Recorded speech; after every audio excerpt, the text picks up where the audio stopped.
This neglected German shepherd was found chained to a pole so matted and filthy, she was barely recognizable as a dog. Everyone walked past, ignoring her desperate cries, until one woman made a decision that would change everything. The transformation is so incredible. You'll need tissues when you see her now. And the miraculous twist that followed left an entire community in tears. The rain fell in sheets that cold November morning as Melissa Sanders hurried toward her bus stop, already late for her shift. At the downtown veterinary clinic, cutting through an abandoned lot, she nearly missed seeing it, a dark shape, huddled against a rusted pole partially hidden by weeds. Something made her stop. Melissa turned, squinting through the downpour toward what she initially thought was discarded garbage. It was a dog, a German shepherd female, chained to the metal pole with a heavy chain so short she could barely lie down. The dog's condition was shocking, fur matted with dirt and waste forming solid plates against her emaciated frame, open sores-marked, where the heavy chain had rubbed her neck.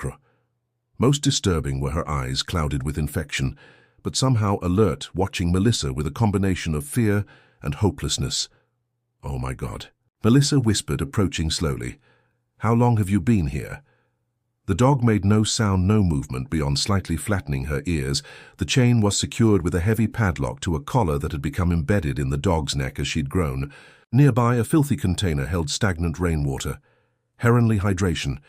There was no food bowl, no shelter from the elements, judging by the waste and the circular track worn into the dirt. The German shepherd had been there for months. Melissa's bus passed. She didn't even look up. "I'm going to help you," she said, kneeling at a safe distance. "I promise." She called the clinic. "I'll be late. I found a dog." "No, not just a stray. This is deliberate neglect, the worst I've ever seen." Within 30 minutes, her supervisor arrived with a van transport, crate muzzle, and bolt cutters. 2 other vet techs came along. Whatever they found shocked even these experienced professionals. "This is criminal," said Dr. Richards, the clinic's owner, who had decided to come himself. "Absolutely criminal." The rescue itself was surprisingly calm. The German shepherd offered no resistance as they carefully muzzled her and cut away the chain. Perhaps she lacked the strength for fight or flight, or perhaps she somehow understood this was her only chance. As they lifted her into the crate, the dog's gaze met Melissa's. Something passed between them, a connection that would ultimately change both their lives. "We'll call her Hope," Dr. Richard suggested as they loaded the crate, "because that is what she needs now." Melissa shook her head, still holding the German shepherd's gaze. "No, her name is Duchess. I don't know why, but it's her name. She's not what they made her. She's who she was meant to be." What Melissa didn't know was that the chain they had just cut away was only the most visible of the bonds that had held Duchess captive, and that breaking the others would require even greater courage. Duchess's examination at the clinic revealed the full extent of her neglect beneath the matted fur. Her body was a map of suffering, ribs and hip bones protruding sharply, pressure sores, sun-treated infections, broken teeth and paw pads, worn raw. Most disturbing, washer neck, where the collar had become partially embedded as she grew. She severely malnourished and dehydrated. Dr. Richards reported multiple infections, anemia, likely heartworm positive. "I'm amazed she's still alive." Melissa stayed long after her shift, helping sedate Duchess for the careful process of shaving away matted fur and treating her urgent medical needs. As layers of filth were removed, the true Duchess began to emerge, a purebred German shepherd, probably around 3 years old. "She must have been quite beautiful once," observed Matthews, the senior veterinarian, "and could be again with proper care." "She will be," Melissa said with determination. "I'll foster her through recovery." The statement surprised even herself. Melissa lived in a small apartment that didn't allow pets, worked long hours, and had never owned a dog, a san adult. Yet something about Duchess had awakened a fierce protective instinct. "Melissa, this dog needs months of rehabilitation." Dr. Richards cautioned, "Not just medical but behavioral. We have no idea what she's been through. I'll figure it out." Melissa insisted, "He can't explain it, but I need to do this by evening." Duchess had been stabilized, sedated and bandaged. She slept in the clinic's intensive care kennel while Melissa made frantic calls to her landlord, begging an exception to the no pets policy, to friends searching for alternative housing, to rescue organizations seeking support. The breakthrough came unexpectedly. Laura Chen, a clinic client whose elderly golden retriever had recently passed away. Called after seeing Duchess's photo on the clinic's private social media update. "I have a house with a fenced yard," Laura explained, "and I work from home. I'm not ready for another dog of my own yet, but I'd be happy to provide space for this one during recovery." It was the first in a series of small miracles. By the following afternoon, arrangements were made. Duchess would remain at the clinic for initial stabilization, then transfer to Laura's home, where Melissa would visit daily to provide care. What nobody anticipated was Duchess's remarkable spirit. Despite pain and weakness, she showed no aggression toward the humans, treating her only that same watchful weariness, as if constantly expecting the worst while hoping for something better. She's either never known kindness or had forgotten it existed. Dr. Matthew observed, "Watch how she flinches at sudden movements but leans almost imperceptibly toward gentle contact as the days passed. Subtle changes emerged. The first tail wag so slight it might have been missed if Melissa hadn't been watching closely. The first genuine relaxation into sleep. The first cautious acceptance of a treat from an open palm. Today she made eye contact for 5 full seconds without looking away." Melissa wrote in her journal on day 7, "There's someone in there waiting to be found." Duchess's transition to Laura's home marked the beginning of true rehabilitation. The quiet house with its secluded backyard provided a controlled environment free from the stresses of the clinic setting. Laura had prepared a dedicated space in her spare bedroom, a comfortable dog bed, water bowl and crate, with the door removed to serve as a safe retreat. The room's windows overlooked the fenced yard, allowing natural light while maintaining security. Remember, let her set the pace. Dr. Matthews had advised her, "Physical wounds are just the surface. The psychological recovery may take much longer." Indeed, during those first days, Duchess spent most of her time in the corner of the room. Back to the wall watching, she accepted food and medication, used the puppy pads provided, too afraid yet to venture outside, but remained disconnected, present in body but absent in spirit. Melissa visited daily, sitting quietly in the room, reading aloud, the sound of a calm human voice. The consultant behaviorist had suggested could help rebuild positive associations without pressure. On the 5th day, Laura texted Melissa a photo that brought tears to her eyes, Duchess still in her corner. But with her head resting on the edge of the bed, Laura had placed nearby the smallest possible venture beyond her self-imposed boundary: progress. Melissa replied, adding the image to her growing collection. The first major breakthrough came during week 3. Melissa arrived to find Laura sitting cross-legged on the floor, quietly working on her laptop. Duchess was asleep on the dog bed, just 4 ft away. The first time she had used it, rather than the floor corner, she did it on her own. Laura whispered, "I didn't coax or treat, just came into work," and after about an hour, she moved to the bed. That night, Melissa positioned herself on the floor near Duchess's bed, still reading aloud, but now close enough that the dog could initiate contact. If she chose for nearly an hour, nothing changed. Then, just as Melissa was preparing to leave, it happened. Duchess extended her neck forward and delicately sniffed Melissa's hand where it rested on the floor. The contact lasted less than 2 seconds. Duchess immediately retreated to her safe position, but it was deliberate and intentional choice. To investigate rather than withdraw, Melissa maintained her calm exterior. "Good girl," she said softly, continuing to read for another 10 minutes before making her unhurried departure in her car. She finally allowed herself to cry tears of relief, hope, and privilege at witnessing such courage. This creature, who had every reason to reject human contact forever, was somehow finding the strength to reach beyond her trauma. The physical changes in Duchess were becoming evident as well. With proper nutrition, her ribs were less prominent, her coat beginning to grow in with surprising luster. The infections had cleared and the surgical wound on her neck was healing cleanly. Most remarkable was the emergence of Duchess's natural beauty. As her health improved, her true heritage became apparent. She was not just any German shepherd, but one with exceptional conformation and distinctive markings. "Someone paid a lot of money for her AC puppy," remarked the shelter veterinarian, who had come to evaluate her before abandoning her to that Helby. The end of the first month, Duchess had progressed to exploring the entire spare room and brief ventures into the hallway. She would accept treats directly from Melissa and Laura, and had begun responding to simple verbal cues. Duchess, gentle and most significantly safe as reassurance during moments of fear. The video was not intended to go viral. Melissa had been documenting Duchess's recovery primarily. For the clinic's records, this particular clip showing the first time Duchess voluntarily placed her head in Melissa's lap had been shared on her private social media for friends following their scustery. Someone shared it, then someone else. Within 24 hours, the 90-second video had been viewed over 100,000 times, the image of the German Shepherd still visibly scarred.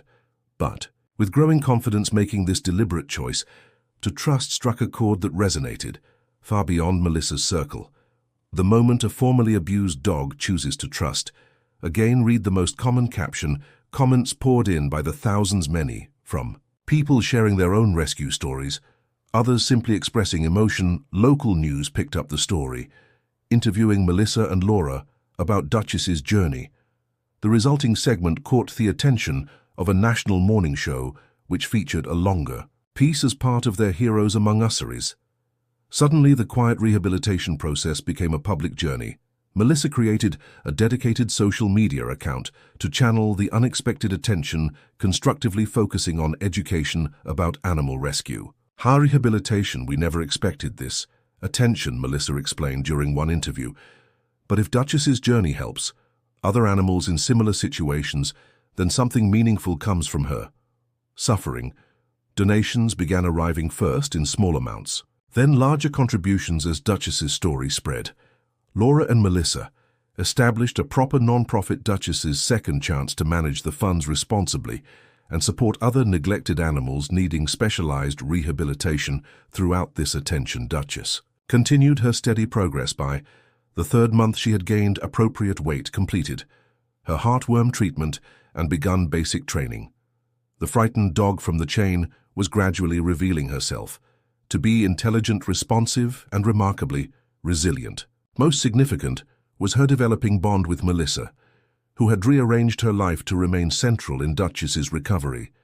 Though Laura provided the physical home, Melissa had become Duchess's emotional anchor, the human the German Shepherd looked to for reassurance. It's not unusual in rehabilitation cases, explained Dr. Carter, the behavioral veterinarian consulting on Duchess's case. She's formed a primary attachment to the person she associates with her rescue. What's remarkable is the depth of that connection. Despite her history, Duchess showed an almost uncanny awareness of Melissa's emotional states, positioning herself as physical support when Melissa was tired or placing her head gently in Melissa's lap. During moments of stress, this intuitive responsiveness suggested potential beyond ordinary P-Towner dynamics. When Dr. Carter suggested formal evaluation for therapy dog training, Melissa was skeptical. She's still recovering herself. Isn't that asking too much? Actually, it might be exactly what needs, Dr. Carter replied. Many former rescue dogs thrive when given purpose, and Duchess shows natural empathy that can't be trained, to everyone's surprise, except perhaps Dr. Carter's. Duchess demonstrated exceptional aptitude, maintaining calm focus in distracting environments, showing appropriate social behavior with strangers, and most importantly, displaying that natural empathy. She's reading human emotional states better than many dogs with no trauma history. The evaluator noted, it's as if her own experience has given her unique sensitivity. 6 months after her rescue, Duchess attended her first public event, a fundraiser for the foundation created in her name. Wearing her certified therapy dog vest, she moved calmly through the gathered crowd, her transformation so complete that many who had followed her story online had difficulty recognizing her. She carries herself like royalty now, observed one attendee inadvertently, echoing the name Melissa had intuited. That first rain-soaked day indeed, there was something regal in Duchess's demeanor. Not arrogance, but a quiet dignity that drew people to her. Children especially seemed to connect with her, and she showed remarkable gentleness with them despite having no previous positive experiences with young humans. The foundation had grown beyond expectations, now supporting specialized rehabilitation for dozens of severely neglected animals. Melissa continued her work at the veterinary clinic, but had reduced her hours to accommodate her growing role in the foundation and Duchess's therapy dog commitments. Laura, whose temporary housing offer had evolved into a permanent arrangement, had become the Foundation's administrative director. Her home remained Duchess's safe haven, though the German Shepherd now confidently occupied all spaces, the most significant. Development came when a neurologist at the Regional Children's Hospital reached out to explore whether Duchess might work with their long-term patients' children with traumatic injuries or chronic conditions, often face psychological challenges alongside physical ones, and animal therapy had shown promising results. Duchess's first hospital visit was approached with careful preparation. What happened instead astonished even those who knew her best. From the moment she entered the pediatric wing, Duchess displayed an intuitive understanding of her purpose. Most remarkable was her apparent ability to adjust her interaction style to each child's specific needs. With Emma, an energetic 6-year-old recovering from surgery, Duchess engaged playfully, but with Tyler, a withdrawn teenager with severe burns, her approach transformed completely. She simply rested her head gently on his bed, maintaining calm eye contact, until, remarkably, the boy who had refused to engage with therapists reached out to touch her. She somehow knows exactly what each child needs, observed Dr. Patel, the hospital's integration therapy director. It's beyond standard therapy. Dog training. The success of that initial visit led to a regular schedule at the hospital twice weekly. Duchess worked with selected patients, her calm presence, creating space for emotional and physical breakthroughs that sometimes eluded traditional approaches. Most notable was her work with nonverbal children, where her capacity for connection transcended the limitations of language. Parents reported that children who struggled to communicate with humans sometimes told things to Duchess, whispering into her attentive ears or demonstrating through touch what they couldn't express in words. She's not just sensing their emotional states, Dr. Patel noted, she's actively responding to unspoken needs. I've worked with therapy animals for 15 years and never seen this level of intuitive interaction. The hospital began formally documenting Duchess's work, collaborating with researchers, studying animal-assisted therapy. Preliminary findings suggested that her own trauma history might have created specialized neural pathways related to emotional detection and response, essentially a form of shared experience that facilitated deeper connection. The call came on a Tuesday afternoon. A bus carrying children from a Special Olympics training event had crashed on the highway. Multiple injuries and dozens of traumatized children were being transported to hospitals, including the children's facility, where Duchess regularly worked. They're asking if you and Duchess can come, Laura explained. They're setting up a crisis response area for the children who aren't physically injured but are experiencing trauma reactions. Within 30 minutes, Melissa and Duchess arrived at the hospital, where the emergency response was in full operation. Dr. Patel met them at the staff entrance. We have a room set up for the children who've been medically cleared but are showing signs of acute stress, she explained. Many are nonverbal baseline or have gone nonverbal from shock. The room held approximately 15 children with various special needs, all from the bus accident. Some were crying, others completely withdrawn. A few displayed repetitive self-soothing behaviors. The overwhelmed child psychologist and social workers were doing their best, but the collective trauma energy was palpable. Duchess paused at the threshold, her body language shifting into her working mode, alert but calm, fully present, and completely focused on the humans, in distress, without specific direction. She began moving through the room, approaching each child with careful consideration. What happened next would later be described by Dr. Patel as triage of the soul. Duchess moved first to those in most acute distress, offering grounding physical presence. With one boy who was shitting himself, she simply pressed her body against his legs until their repetitive motions ceased. For a girl silently crying in the corner, she placed her head gently in the child's lap. Most remarkable was her work with a severely autistic child who had retreated completely into himself. Duchess approached differently, not making direct contact, but positioning herself nearby, creating a sense of protective presence. Without intrusion, gradually, the boy's rigid posture softened, his gaze eventually shifting to the patient shepherd waiting beside him. When he finally reached one hand to touch Duchess's ear, the social worker gasped. It was the first responsive action he'd shown since the accident. "She's doing what we can't, Doctor," Patel whispered, creating safety that transcends verbal reassurance. For over 3 hours, Duchess worked with the traumatized children. While medical teams handled physical injuries, the German Shepherd addressed wounds invisible, but equally critical, fear shock, and the disorientation of sudden trauma. Parents arriving were astonished by the transformation in those who had spent time with Duchess. Children who had been unreachable were calm enough to communicate, whether through word signs or simply restored eye contact as the situation resolved. Dr. Patel pulled Melissa aside. "What Duchess did today wasn't just therapy. It was crisis response at a level I've never witnessed from an animal. We need to document this properly." The hospital administration agreed. In the weeks that followed, they developed a formal protocol for assisted crisis intervention with Duchess. As the model, her intuitive approaches were analyzed by behavioral experts and translate into training guidelines for other therapy dogs, though all acknowledged that her specific abilities seemed uniquely enhanced. 1 year after Duchess's rescue, Melissa stood in the town square watching as the mayor unveiled a bronze statue commemorating the German Shepherd's journey and impact. The life-size sculpture depicted Duchess in her therapy pose, alert but calm, embodying the quiet strength that had become her hallmark. "This monument stands not just for one dog's remarkable story," the mayor announced, "but for the transformative power of compassion in our community and beyond."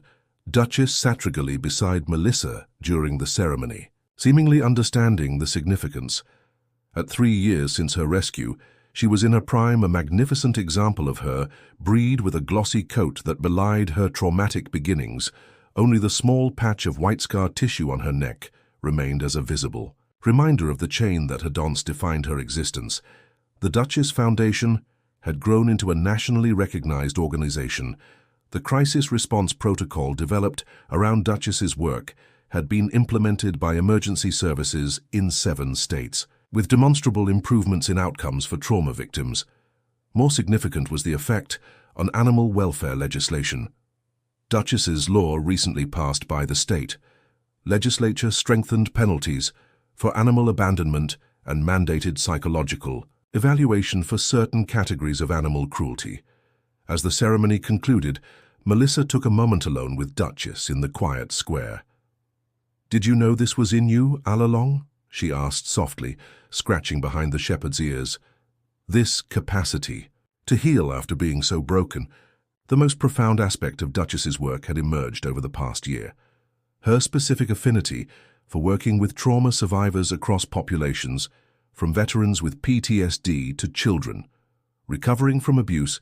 Duchess showed an uncanny ability to connect with those whose experiences of violation and helplessness mirrored her own history. She creates a bridge across trauma. Dr. Landry, the psychologist, heading the Foundation's clinical programs, had observed her presence, communicates, "I know what darkness feels like and I'm here with you in it." For Melissa, the journey with Duchess had catalyzed profound changes. She had left her veterinary technician position to work full-time with the Foundation, completing additional certification in animal-assisted therapy. The frightened dog she had impulsively committed to helping had become the center of avocation she had never imagined. As the celebration continued, Melissa watched Duchess approaching a newcomer, a young woman in a wheelchair recently referred to their program after an accident left her with both physical injuries and PTSD. The shepherd moved toward her with particular attentiveness, gently placing her head on the woman's lap in silent offer of connection. The moment captured everything that made Duchess extraordinary: her intuitive recognition of suffering, her willing engagement, and her generous offering of her own hard-won wholeness as a bridge to healing. From abandoned prisoner to princess to healer, Duchess had not just survived, but transcended her ordeal, transforming the very chain that once bound her into connections of compassion that continued to expand with each life she touched. If this story touched your heart, subscribe to the channel, like this video, and turn on notifications. Share it with someone who needs our reminder that the darkest beginnings can lead to extraordinary light. Remember, it's not what happens to us, but how we transform it that defines our true legacy.